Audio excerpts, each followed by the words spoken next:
Hello, I'm David Netscher, the current historian for the American Board of Plastic Surgery. It is November 2014 and the occasion is the ABPS oral examinations in Phoenix, Arizona.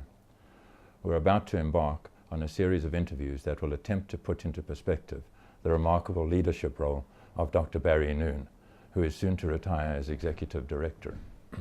To that end, we have brought together a number of interviewers to talk to Dr. Noone about the past almost 2 decades. These interviewers have either been past chairs of the board or chairs of key committees on the board. Many changes have occurred in both the written and oral examination process. Maintenance of certification has come into prominence, and the ABPS has taken a leadership role in introducing a high culture of ethics. Education of the best residents is also important. The ABPS has also had to be well represented, for example in hand surgery, cosmetic surgery, and the overall structure of the American Board of Medical Specialties. We hope that these interviews will highlight some of the evolution that has occurred in all these areas during the stellar tenure of Dr. Barry Noone as our Executive Director.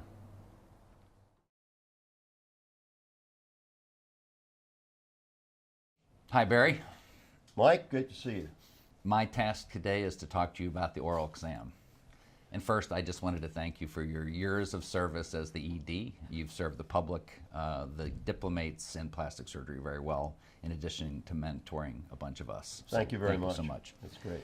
So I'd like to start with a kind of a broad general question, then I have some specific questions about the exam for your perspective, and then maybe a couple fun questions at the end. Sure. So in your tenure as ED, give me your perspective of the evolution of the exam. Well, it's been an interesting evolution because the oral exam has always been a part of the specialty. In the early days of certifying plastic surgeons, the board would go to the OR and observe somebody in the operating room. And what's happened in my tenure, well, before my tenure, is that became impossible because of all the numbers of diplomates and the numbers of plastic surgeons being trained. So they had to be examined in a practical way. When you really think about the written examination, it examines basic facts, cognitive knowledge, and where the oral examination examines the practical way that the cases are done. So we have always had cases that the candidate for examination would perform in practice, and they would bring the cases to the exam, and they would be examined on those cases. So that concept has not changed. It's been tweaked a lot, and it's been changed, and it's been improved many ways. But when I think back to when I took an oral exam, we had 10 cases. We had to fulfill a number of categories. That really hasn't changed much, except now it's down to 5 cases, and fulfilling necessary categories of practice. But it's the big changes, I think, that have come about since I've been involved have been the more standardization of both the questioning, the cases, at least the board cases, because as you know, there are cases that the board, theory and practice A and B, that the board develops, and then there are the cases from the diplomates that they have. So that the things that have changed most have been standardization, and standardization of both questioning and standardization of grading. And I think these 2 elements have been important because we transitioned from a holistic grading system, which was very subjective, whereby a candidate would come in and the 2 examiners would examine them, and one would say, "I think he passed," and the other said, "I think he failed." So we had a holistic test which had many ramifications. The positive side was that the candidate knew here in Phoenix, or previously in Houston, or previously in Chicago that they passed or failed. The negative side is that they learned that they failed in that particular thing. And when you think about my friend Eric here, who's the head bellman at the hotel, he was very happy that we went to the analytic scoring system because he doesn't have to counsel failures and drive them to the airport and what have you. Out in the driveway. Yeah, in the driveway. So that was a beneficial thing. And statistically, I think that from a psychometric point of view, we've done better in our grading of the examination, which is more defensible to the public, more defensible to the specialty, really, that it's more accurate, and hopefully it has improved the quality of practice. Can you address the standardization piece a little further? So there's the ideally structured exam where every candidate's getting the same exam, and then you have the history of the exam where it wasn't quite so standard and individual teams could take candidates in different directions to really determine what they know. That's a really good question. I think the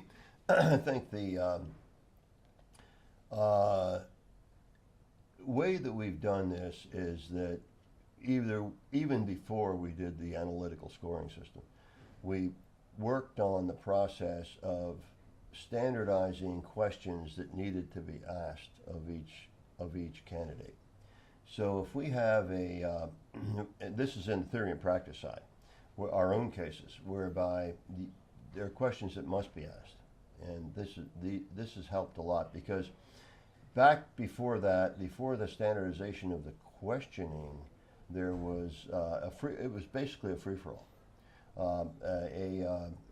Examiner could have someone who was brilliant and knew everything, and would just take him as far as he possibly could to the lengths of everything. And you'd have other examiners that were struggling, and that some of them would not understand the struggle and would be difficult on them and hard on them, etc. So that it takes a lot of the personality of the examiner out of the examination. But I think, is that what you were getting at? Yeah, I mean, I think it's like everything else. There's tensions in both directions, Right. But I think particularly with our psychometric approach, having the exam standardized is helpful.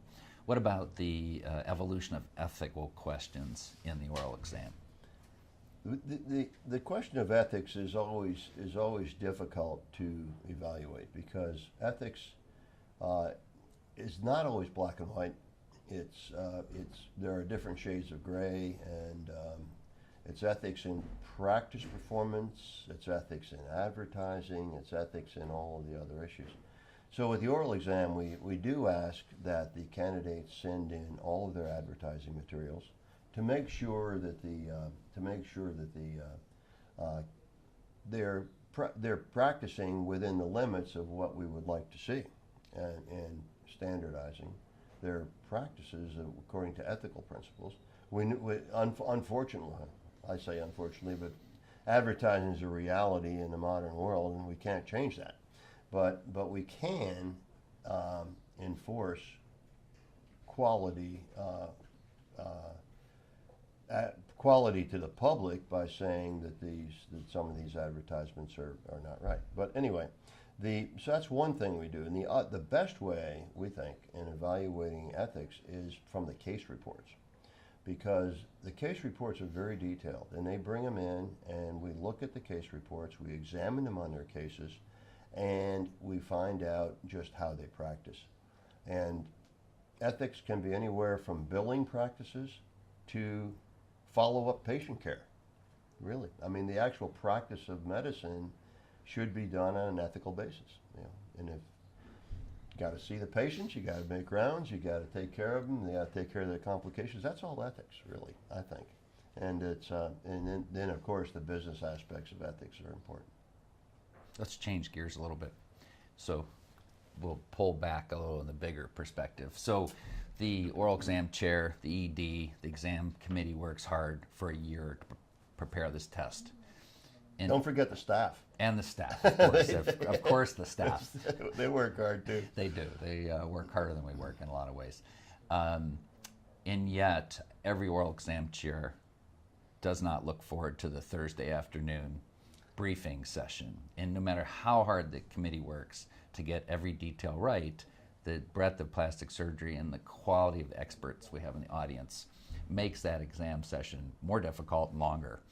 How can we further refine the process, as you've seen it over time, to smooth out that Thursday afternoon, at least for the oral exam chair? Well, what you're talking about is that the first day of the exam, the examiners are in a large ballroom, and the cases of the theory and practice cases are being presented to them, and this is what you're supposed to ask questions on. This has always been difficult for the oral exam chair because he's facing a group of 100 experts, all with different shades of how they think a case should be done, because they're professors and they're actively practicing plastic surgeons, but that's the nature of the specialty.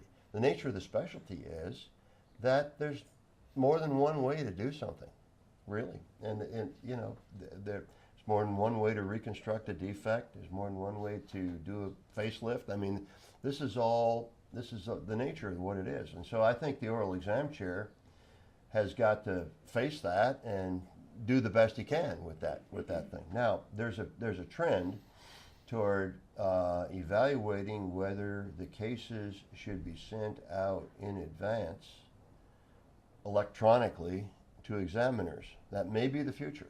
It may happen sometime that cases would be submitted early. They would then be sent to the specific examiners, so the examiners could talk with each other beforehand and structure their exam and have a little more thinking to go into it. And that's currently under study, whether this should be done or not.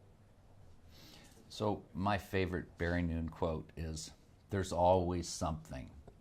So in terms of the oral exam, tell me a few always somethings, something memorable that didn't quite go the way it was supposed to, a surprise, a process, anything jump out as extraordinarily unusual? Oh, sure. We used to do re-exams, and re-exam was the candidate thought he failed. He could ask for another exam, or the board thought the candidate should get a re-exam because they weren't sure about the grade, etc. So one of the funniest, craziest things I saw is to do a re-exam, it had to be done by a director of the board or a former director. And I was examining on a recert with this tall guy who was good looking, looked like a middle linebacker. He perfectly dressed, the whole bit. And he came in for his re-exam and he was crying. And I said, well, why don't you go back to your room and gather your thoughts together. And the senior examiner said, goes into the restroom, pulls out some tissues, hands them some tissues, and said, "Here, answer these questions." That the guy got up and left. That was the one very memorable moment that I remember. The actual process of doing this has been I think the memories are good because there's always something humorous in a way. We've had examiners get locked out of their rooms in the middle of the night and things like that, which have always been interesting to deal with. But there's always something. And this time was unbelievable because we had no conflicts with examiners or... That's unheard of. That's unheard of. And I've never seen it. I couldn't believe it. What we mean by a conflict is that someone comes in who has a relationship with an examiner that our board did not know about. And they say, well, I've known this guy because he's my Little League baseball coach. And so how are we going to know that? But we had none this year. So while I have you on tape, there's urban legend of a candidate, instead of leaving the exam area, walking into the bathroom or a closet. Did that, and I've heard it both ways, did that really happen to your knowledge? I don't know the exact person, but I've heard that urban legend that at the end of the exam, there's a door to the hallway and there's a door to the bathroom. Went in the bathroom. That was in Chicago. Presumably they came out. Yeah, oh yeah. That was in Chicago at the Hyatt Regency O'Hare, which was a very difficult place to work because the weather was unpredictable. That's the other thing. when you do an oral examination, you have to be worried about the weather, and that was anything can happen this year because we have a storm going through the whole northern part of the country, and we're worried about having an examiner not be able to show up or having a candidate not be able to show up. But we did okay here.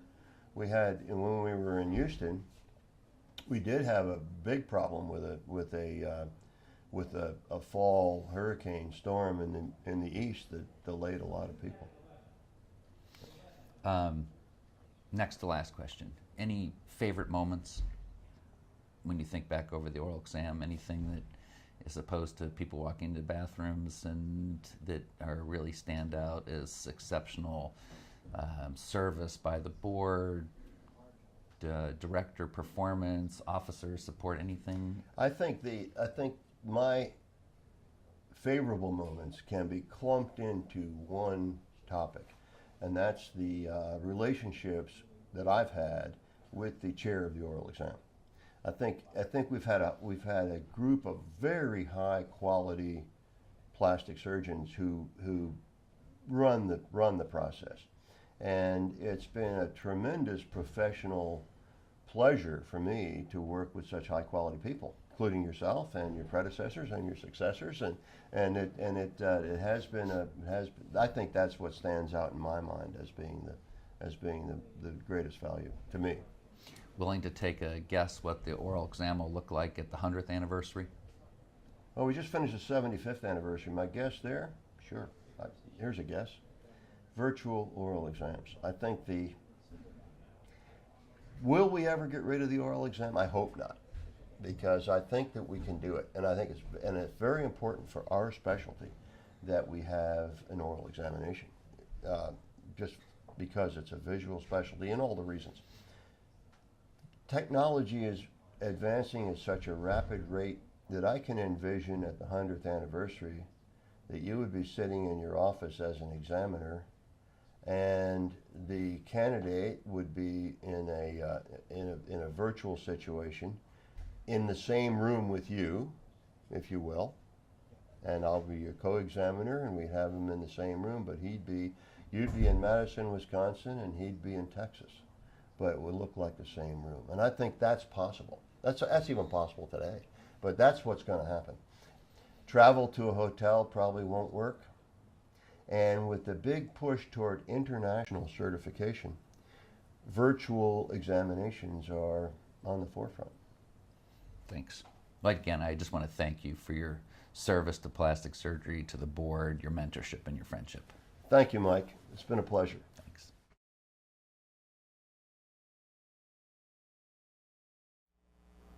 We're here today to talk about the written exam specifically. And when I read about the early history of the board, originally the directors used to travel to the city of the examinee and watch him operate. But obviously, as there were lots more candidates, that became impractical. And in 1970, the examination was split into the written qualifying exam and then the oral certifying exam. The written exam was given once a year in San Francisco and Philly. And you, a young, in fact, Barry Noone, back in 1973, took the exam. So how do you know that? I looked it up. Looked it up. Do you remember anything about your exam process? Well, exams are always intimidating, no matter where you take them or what it is. I remember traveling downtown to Center City, Philadelphia, in the hotel, and it was an all-day exam. The written exam was all day, and we got a break for lunch and came back in the afternoon and finished it up. But the thing is, it was basically a paper and pencil type examination, which was the standard at that time. But one of the things that it did also, which we eliminated after, I can't remember how many years later the board eliminated it, but we were supposed to know pathology, histology.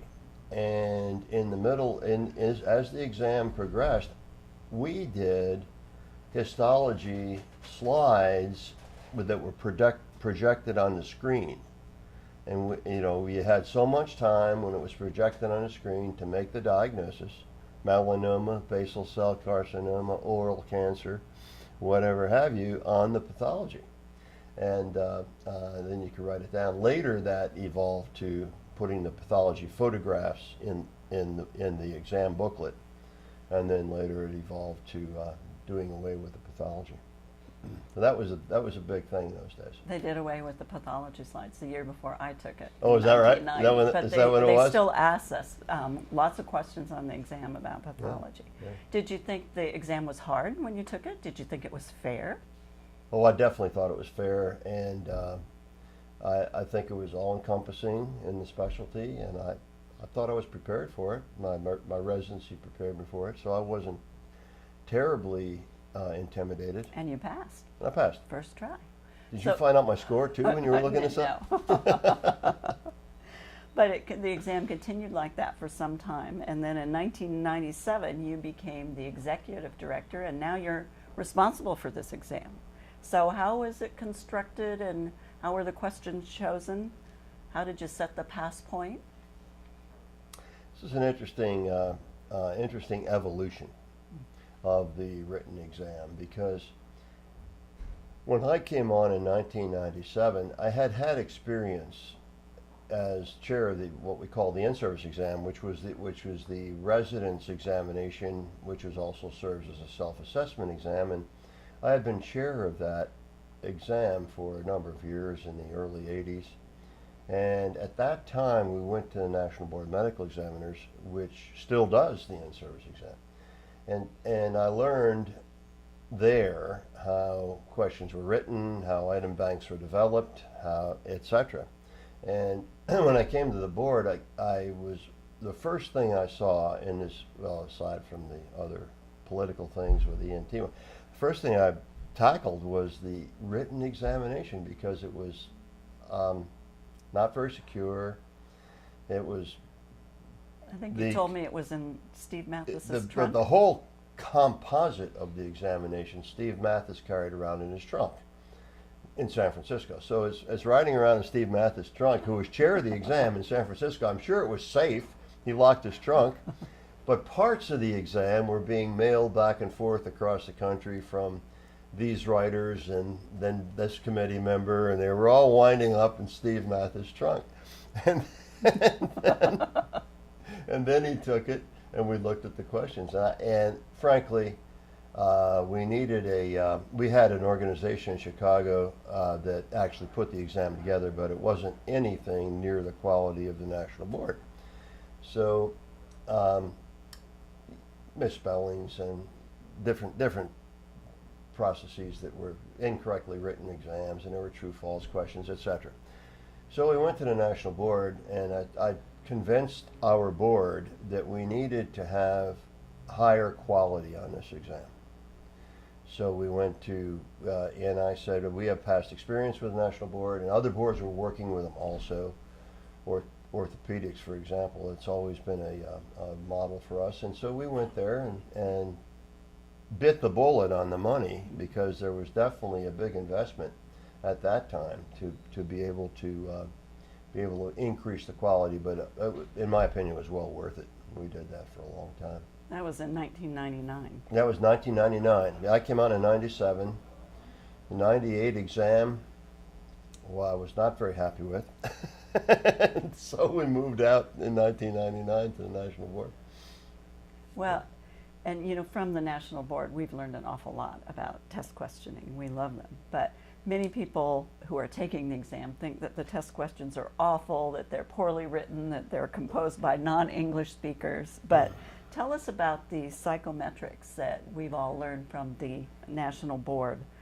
How are questions validated and tested as good questions? That's a really important concept to understand. And we learned this. The National Board has a number of psychometricians on their staff, and one was assigned to us who taught us a lot about psychometrics and how exam processes are done. The first thing is that you need to find a grade for each candidate when the candidate takes the questions, and then answers the question correctly or not. And now they're all multiple choice questions. There are no more true false, and they're one correct answer. So at the psychometric level, it depends on how difficult the question is and how it separates the higher performing candidates on the exam from the lower performing candidates. So we have two very important determinants of the performance of the question and the reliability of the exam. So that we like to have our performance levels in areas. For example, if it comes out that everyone on the exam gets the question correct, it's not a very good discriminating question. It doesn't discriminate who should pass, who should fail, etc. And if everyone gets it wrong, it's not a very good discriminating question. So we like to keep our discrimination from the standpoint of pass-fail between 0.3 and 0.8 or so in that range. And so the psychometricians have taught us that if you keep the performance level, which is what we call the p-value, within an appropriate range, then the question is a better discriminating question. And likewise, the other discriminator is where the better candidates who do best on the exam are answering that question correctly, as opposed to the other candidates who do worse on the exam. So that's another discriminator. So we have these two discriminators. One is called the p-value, the other is RB value, and that's how we get hopefully discrimination, hopefully good reliability. And so our reliability index has been, I think, pretty good. It's been in the 0.9 range or so with the exam, and that's good. They say that's good. So if the psychometricians say it's good, it's all right with me. So every test question is really tested to see whether it is a good question, and if it's not a good question by these criteria, then we throw it out. And I think most people don't realize that. They don't realize that. You throw it out in a review session so that it's not counted on the exam. And for example, we have 400 questions on the exam, and this year we eliminated 30 of them from scoring. So they don't get scored because they weren't good discriminating questions. I think another misconception about the exam is that it's just a curve and we take the lowest 15 or 16% of people and flunk them. But really it's a criterion reference exam. So tell us about that. Well, in the examination world they talk about norm reference and criterion reference, and norm reference is what Dr. Slezak referred to as the bell curve, that certain number are going to do very well, certain number are going to fail. What the criterion standard is that it's built so that all the candidates could pass, all 250 of them, or they could all fail, depending on the answers they give to the question. So there's no curve. It's done statistically, and the grades are determined by the psychometricians. We go along through with the some committee. painstaking telephone calls to figure out which questions are harder and at what level it really shows whether you're competent or not competent. So it's a criterion exam rather than a curve. In 2002 then, the exam changed from paper to that newly discovered, at least by us, technology called the computer. So this was a big change because examinees stayed in their own town and took it at a Prometric site. So what was that like? Well, Prometric, we didn't have to make any big decisions on that, Sherry, because that was made for us by the National Board. The National Board, who was developing our exam, the exam process is development, editing, and then distribution and production. So we produced and distributed paper exams, and then it came to the computer situation, which was far better for the candidate to go to a computer center. The old Sylvan Learning Centers became Prometric, and they were in the hometown of the candidate, and they didn't have to travel to Philadelphia or San Francisco to take a written exam. Jet lag and all that sort of stuff, so that that's how it was done. Now, we didn't have to make a decision then because Prometric had a contract with the National Board, and they did all their exams, so that worked out well. So it was I think it was a good way to do it. It saved us staff time. We worried a lot the very first time we did it in 2002. It was going to be, we thought, well, today's going to be a bad day because we're sitting in, everybody sat in the office. We had the whole office focused on the telephones because we were going to be getting calls from, Nebraska and California and every place else about. Surprisingly, it was perfectly smooth. Prometric knew how to do it. They just showed really up. Do work. They just showed up, and the computers all worked. I mean, we got the usual complaints that one of the big negatives about this. I mean, there are tons of positives about taking the exam on computers, but some of the negatives are that there are other people being examined in the examining center, ranging from secretarial exams to accounting exams to our board certification exams. So it's not the same group of people that you're used to dealing with on a regular basis. But that works. It worked. So in 2012, then, we made the decision to leave the National Board of Medical Examiners with very fond memories and good wishes, and you brought the exam process in-house. So what made you do that? Well, there were a couple of reasons. One reason is that the costs of having a big organization like the National Board were escalating, and by necessity, because they're a big organization and the overhead just keeps going up, so our costs were going up, and we thought we could probably be more cost effective if we brought it in-house. The other was, and probably equally important, was the fact that we could not convince the National Board to do electronic exam development.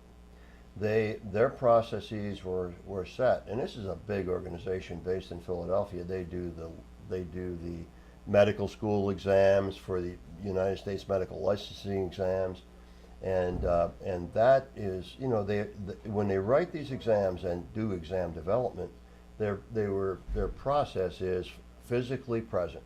You had to be right there, and this is the way the in-service exam still works for plastic surgery. You had to be in Philadelphia in the National Board, write the questions, have them edited, and that's how they did it. We couldn't get them to think about doing this electronically because it would be a big change in their whole process. So we bid it off to do it ourselves, and they were the two reasons. Now, the process changed a lot for us because we needed to do exam development, so we needed to have an exam development company to do it by computer. We needed to do distribution, so we needed to get our own contract with Prometric instead of working through the National Board, and we needed to have our own psychometrician rather than using the National Board psychometrician. We still had our board writing the exam questions, and that's in our exam teams running the questions, but they were doing it online. And the exam writers liked it better. Those people, the committee members, I mean, Dr. Slezak can sit in Chicago in the airport waiting for her next flight and edit a few questions, and it works well. And besides, it's now a cyber world. It's a cyber world. And that outcome has been very successful. Oh, it has been. I think it's been great for everything. Mm-hmm. It's been economically good for the board. We've saved money. Saves money. It's a heck of a lot more efficient, and so it's cost effective both in time and in fees, and it's probably a better product. When you really think about it, when you really think about how well it's gone so far.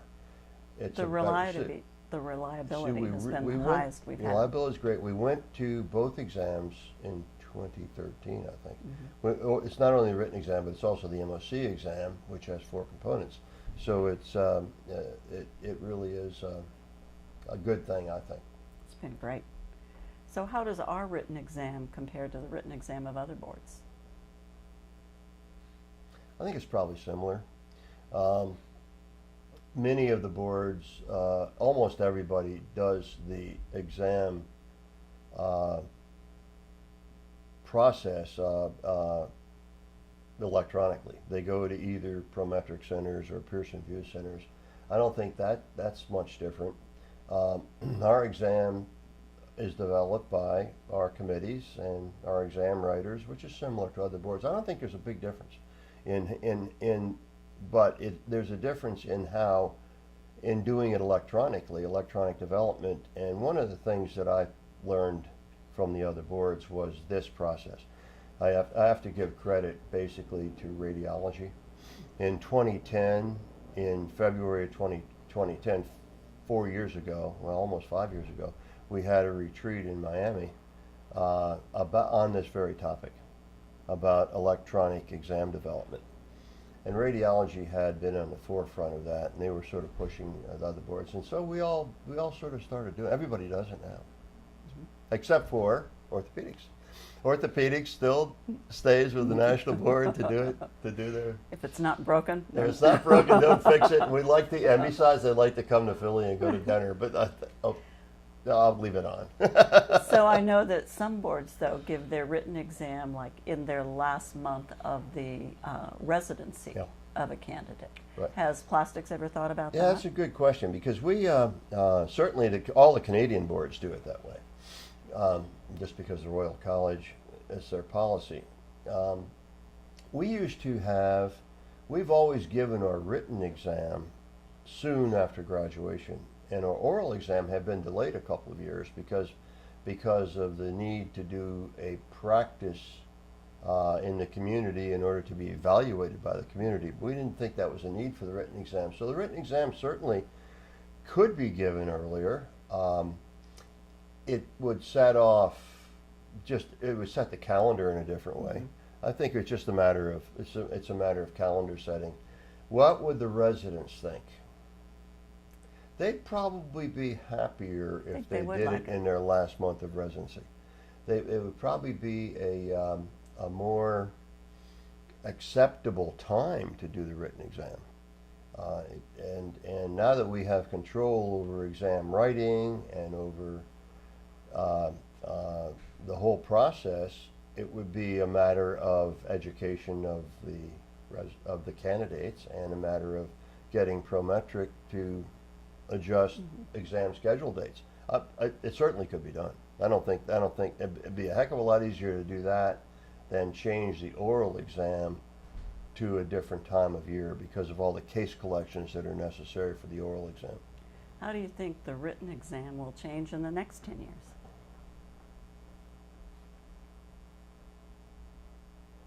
Well, I think what has to happen is the exam committees, and Dr. Slezak is chair of the exam, and so she knows all about this, have got to keep the distribution of the questions consistent with what the specialty is doing. And we've been doing that, and that's going to change. I think it's really going to change. I mean, in my career, I've seen head and neck cancer essentially, ablative surgery for head and neck cancer, essentially leave our specialty. And so those questions that we used to have all the time have decreased regularly. And head and neck reconstruction, of course, is still there, but I think the exam committee has got to keep note on what is going on in the specialty. You know, sooner or later we could really advance composite tissue allotransplantation, for example, if it keeps progressing the way people thought it was going to. It seems to be stagnated right now, but I think that's we something. add new things. Yeah.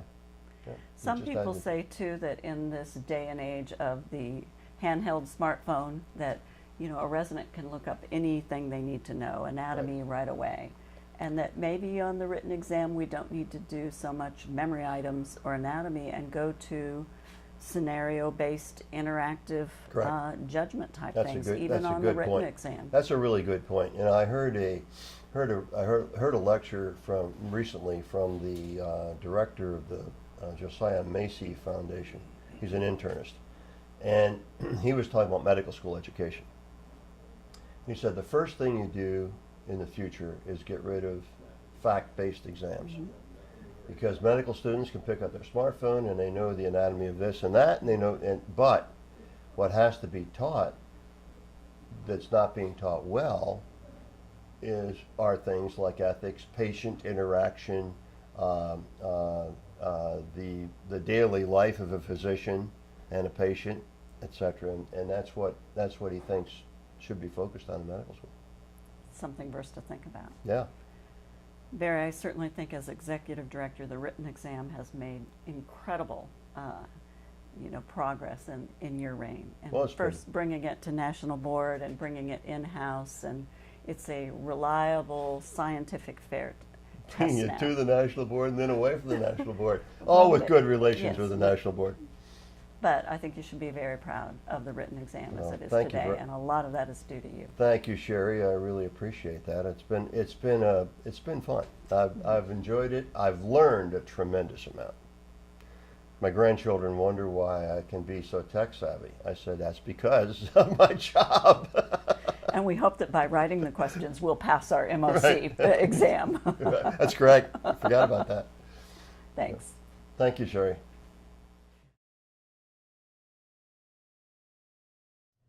So we are very excited, Barry, to talk to you and reflect on the last almost 14, 15 years of maintenance of certification for plastic surgery. We've gone through, what I figure out, five chairs of that committee, and we love to hear your perspective on how it all started. And you were mentioning earlier that you felt we were really well positioned with Steve Miller on the board. And that's correct. MOC was a concept that American Board of Plastic Surgery did not invent. Mm-hmm. I mean, it came from the American Board of Medical Specialties, which we call the ABMS, where David Norwald, who was then what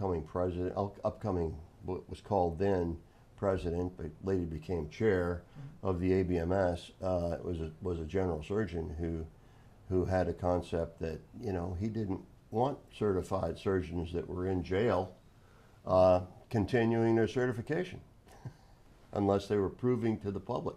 So the whole concept was that there are many stakeholders out in the community of medicine that are demanding that the certified physician maintain certification by demonstrating competence, demonstrating continued lifelong learning, and are able to take an examination to show in their areas of practice to show that this is going to work. The way it happened at ABMS for plastic surgery was really fortuitous because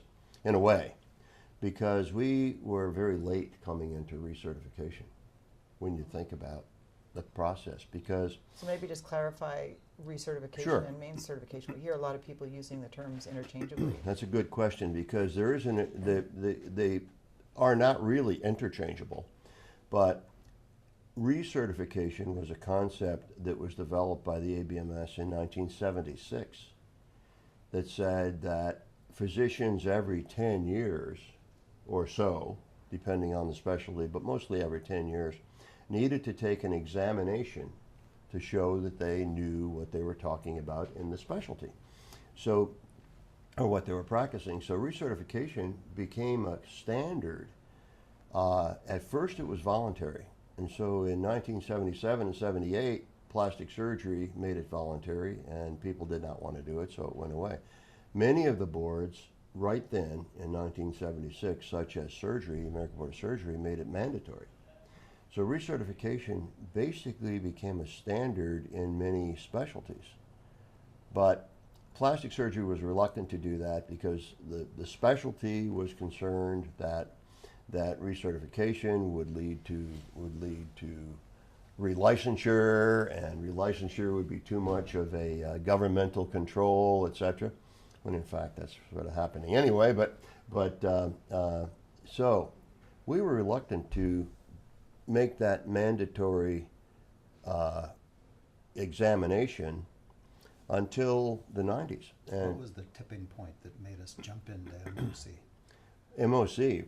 Now this is the difference between recertification and MOC, because in 1995, when we certified our diplomates, we put a notation on the certificate that it was only good for 10 years.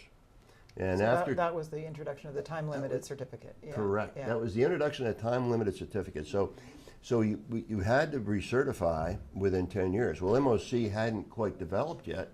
And we were very fortunate in, as we were going through our process, how are we going to do this recertification stuff? Are we just going to give an exam like other people do? Or we had people in very key positions then at at the ABMS, including Dr. Kerrigan, who was on the task force that developed the whole concept of MOC. Dr. Kerrigan was there. Dr. Miller, Stephen Miller, was the president of ABMS, and he's a past chair of our board. And then I was on the executive committee, and so we learned a lot about what was going to happen with MOC.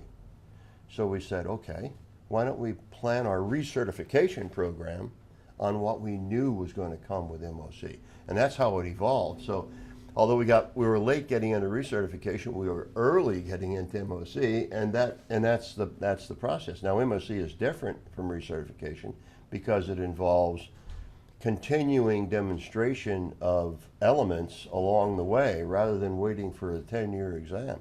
So that we evaluate ethics and professionalism, we evaluate lifelong learning, and hopefully we give ways of improving practice by specific elements that are directed toward the practice to improve them. So and those then are the four key components Yeah. of maintenance certification. They're the And four key components. Yeah. which has been the most challenging for the board to develop over the years? I think, well, the probably the least challenging is professionalism, because that's defined by the world of medicine. But the most challenging, I think, has been practice assessment, and having a physician, surgeon, learn from his practice and how he can improve practice. I think that's the most challenging, and that's still in evolution. Right. It's still, and it's going to continue to evolve for years. But we've adapted to it, and we've tried to do the best we can. And this is what's called Part 4 in the lexicon Right, of MOC. Right. So it was perfectly appropriate then, Carolyn, that you were the first chair of MOC to get the ball rolling. Can you tell us how that worked and what the challenges were at the board? But Barry, from your perspective, Carolyn's introducing this as first chair of MOC. Well, It was critical. I mean, we couldn't have had anybody better to be the first chair of MOC. Carolyn was already on the MOC task force, and in addition, had a great interest in measuring quality and measuring outcomes because of her background at Dartmouth, which has been a leader in this. So we were lucky. We were lucky. We had Carolyn as the first chair of MOC, and that made my job easier for sure. And then Ron Iverson was the second chair of MOC, and then Jim Stuzen was the third chair, and Jim I was the fourth chair. And what ended up happening when Jim and I were chairs is that we actually had to operationalize this. We had to make it happen because we were coming up to the 10-year part, and we had to create the practice assessment modules and all that. Mm-hmm. Talk to us about that phase of the whole thing. Yeah, before we got to there, we did decide that the examination needed to be modularized, so it would address areas of practice, and that was given. Our research exam was given in 2002. But when we got to the operationalization, if you will, of MOC, you and Dr. Stuzen and Ron Iverson, we came to the point of really getting into detail. So again, back to part 4, practice assessment, we came up with what Carolyn has suggested as tracer procedures. And look at tracer procedures that people were doing in practice.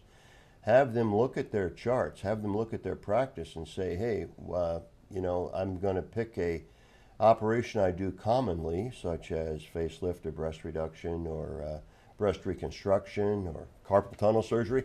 I'm going to pick an operation, and I'm going to review my records on that and compare them to how our colleagues are doing and what they do in this particular area.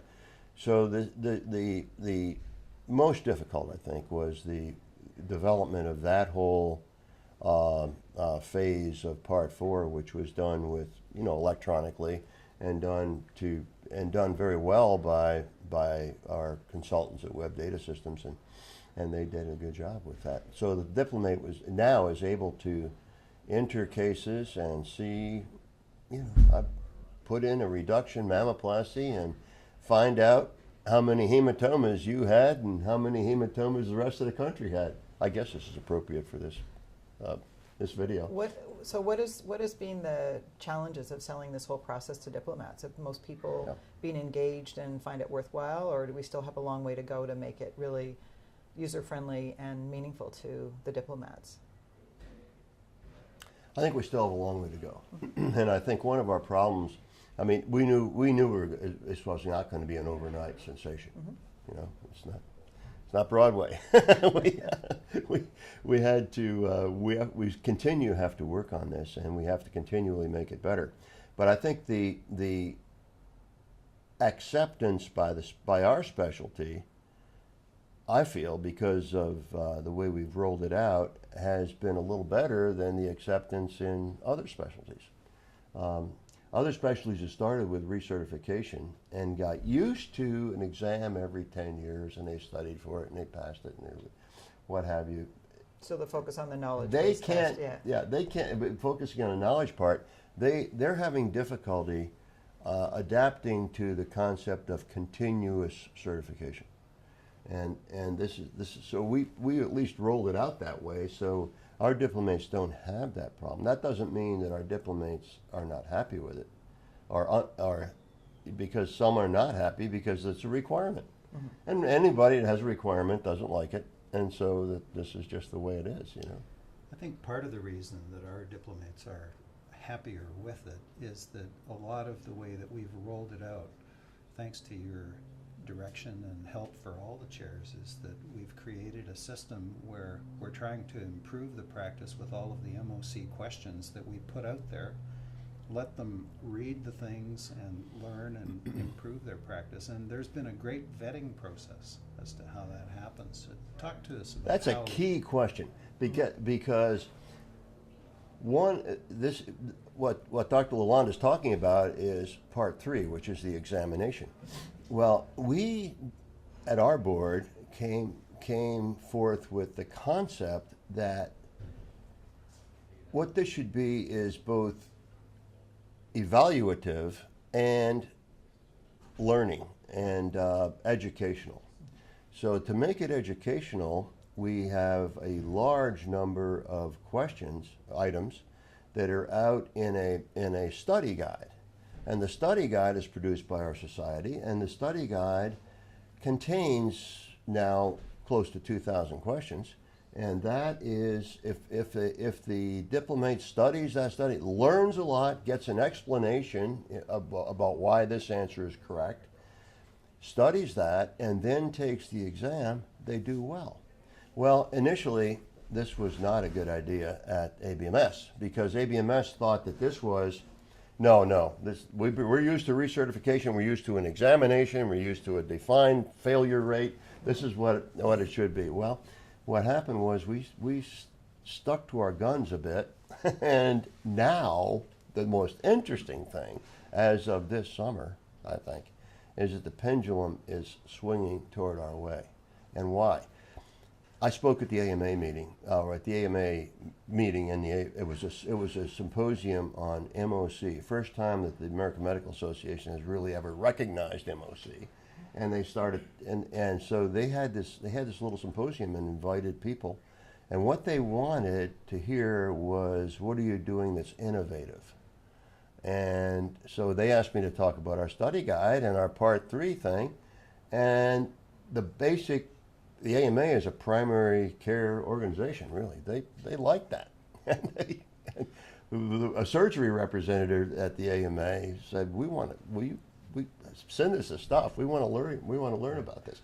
So that pendulum is coming back, and that grassroots organization has liked that innovative concept rather than a punitive examination with a defined failure rate. With the study guide focused on practical, useful things that Practical, actually useful improve things. practice, and I know that a number of other specialties wish they had that. So where are we headed now, Barry? I know that the board has just had a retreat on how to make MOC more acceptable even than it is. What are the challenges? Where are we headed? Well, we're looking at user-friendly is the key. And I think that it came to my realization when I went on to do my application for the examination and to do on the website. And I navigate that website pretty well. I'm on it a lot. And I said, this is difficult because it just isn't working well. I mean, I knew how to do it, but I helped write it. But the point is that this was not a good idea. So what are we doing? We're trying to make it user-friendly, changing the website. Now that's a big project. If anybody has ever changed a website, you know what that is. And so that's happening. The second is that we eliminated the case lists. And this was a very unpopular thing. In order to take the examination, the diplomat needed to send in on our website 6 months of all the cases they did, including the CPT codes and the name of the operation, the complications, and what have you, and send that in for the purpose of getting assigned to a module.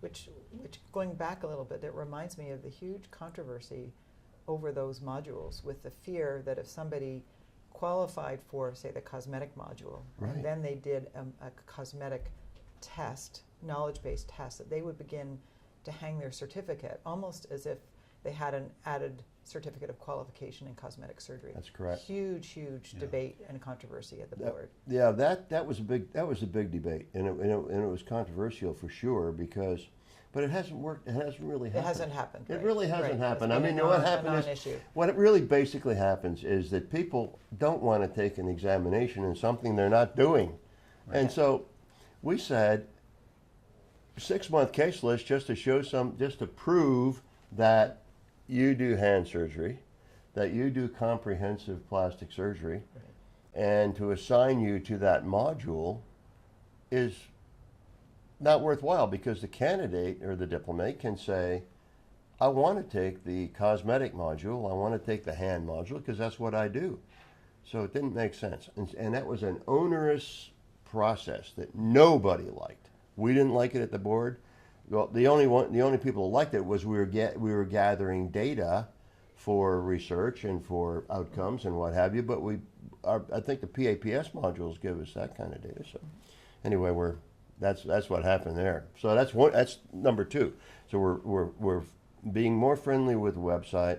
We eliminated the case list, and we're going to help in other areas.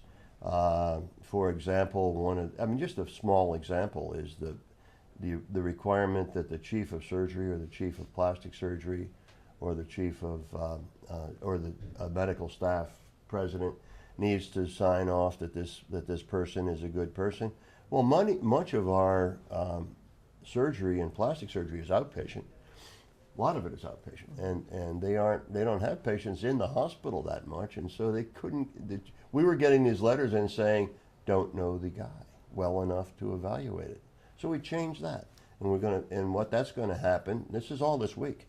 What's going to happen there is there's going to be a column where the chief of surgery says, it has not come to my attention that there is a problem with this person, because the chief of surgery doesn't see him unless there's a problem, and then Right. they see him. Right. So that's what's going to happen. So So I know another sort of bubbling initiative is from the ABMS is around this concept of portfolio, Yeah. and that to meet part 4, instead of doing our practice assessments, if you work on a quality initiative in your parent organization, they in theory could give you the credit, which the board would then recognize. Yes. And I know as of yet plastic surgery is not participating in that initiative. As of this week, we are. Okay.